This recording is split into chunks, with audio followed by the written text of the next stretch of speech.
Yo, what's up, y'all? So this part 2 to the last video I made about perfection. But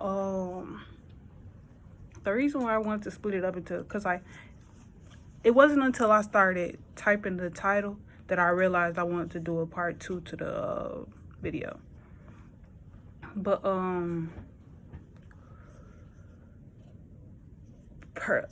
something I tell myself is perfection is a perfect lie. Because a lot of times we block our progress trying to be perfect in our efforts. And someone just told me that, reminded me of that, and someone else reminded me of that as well. I take heed to both of their advice, because comparison is the thief of joy. So it's like, if you're the only reason why one would try to be perfect is because they're comparing their journey to someone else's journey. And that's where your judgment get clouded, because you're basing your beginning standards on someone's matured standards. And it's like, you're at the beginner stage. You're still a student. It's a quote I saved to my phone a few days ago. It said, if a baby is in this crawling stage, you can't force it to walk. So you got to understand that you cannot force it to walk. Everything has its own time. Everything has its own journey.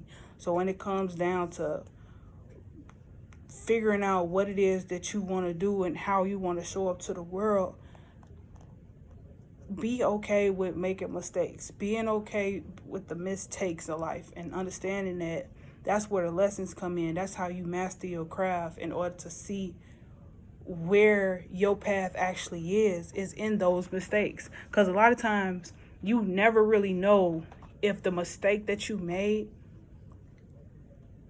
is the path that you're supposed to take. Because it's a few times, like, for instance, this is a perfect story. When I was in college at Central State, I think I actually told this story on this page, on this channel before, but when I was in college, I'm the type of person where I avoid groups of people. I avoid people. So it was this table. So first off, I was late to this event. I didn't even plan on going to the event, but something woke me up out my nap and pulled me out of my bed, out of my dorm room. Mind you, I didn't have the proper attire for the event at all. I just threw on some black and I put on a hoodie and I walked down the street. Something pulled me out of bed and put me into that room. And in that sense, like, what's crazy is, when I got into the room, I instantly sat at the closest table to the door, because it was empty. And I didn't want to go around the room looking for a seat, asking people, somebody sitting here, somebody sitting here. I just came in and sat at the empty table that looked like nobody was at. How did I know that the president of the school was going to come sit right there? Mind you, I didn't know the lady from McCann and Paint. When she came and sat next to me, I didn't know she was the president of the school. It wasn't until they started the ceremony, and they said, and they you know how they give her flowers, they give her her introduction and stuff. She's standing up waving at the people. And mind you, I didn't want to be there. And why did I sit at that seat? And sure enough, like, me making that mistake, it led to her to handpick me to be a part of the internship within her office. And it was so crazy, because that's not something that I would have picked for myself. That's not something that I would have even thought of as a possibility. But it took for me to make a mistake, but also remain authentic in who I am, in order for me to attract an opportunity that fed me to a point where I grew so much from it. So when me saying this story is, it was a lot of people in that room that was dressed, that had on their best fit and all of that, and they were fishing for opportunities. But in me being a fisherwoman to be exact, and me being a fisherwoman, I attracted what was for me by being me and being willing to stand in who I am.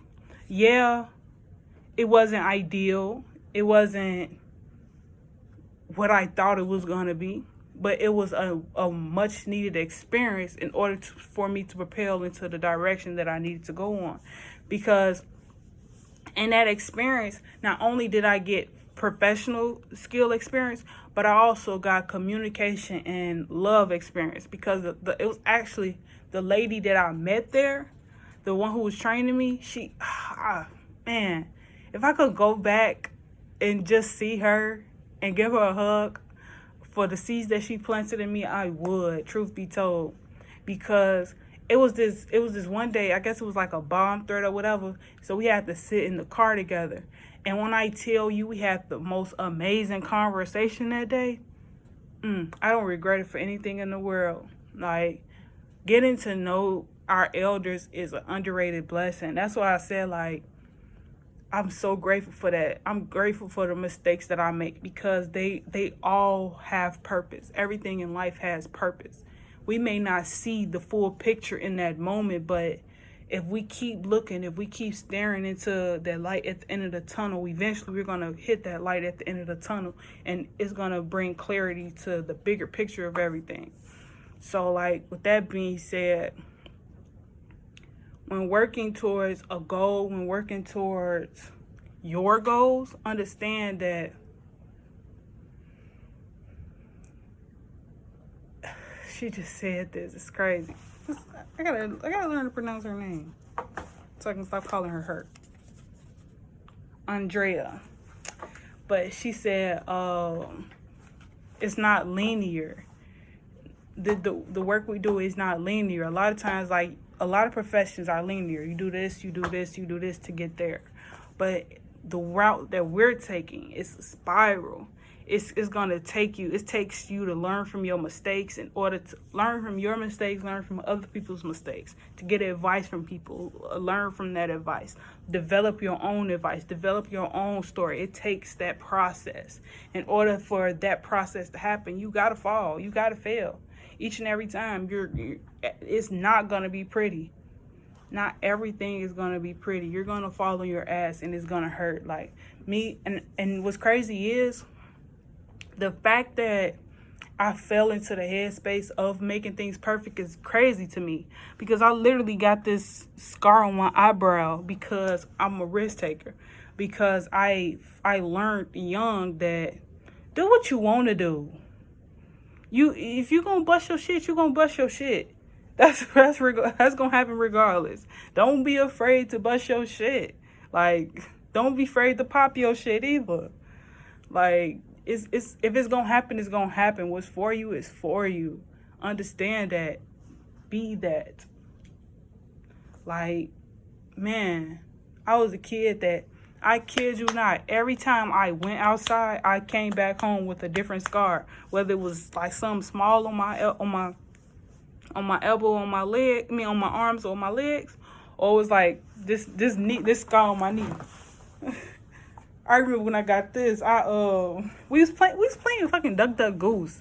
You know the little things, the water things that be in the grass.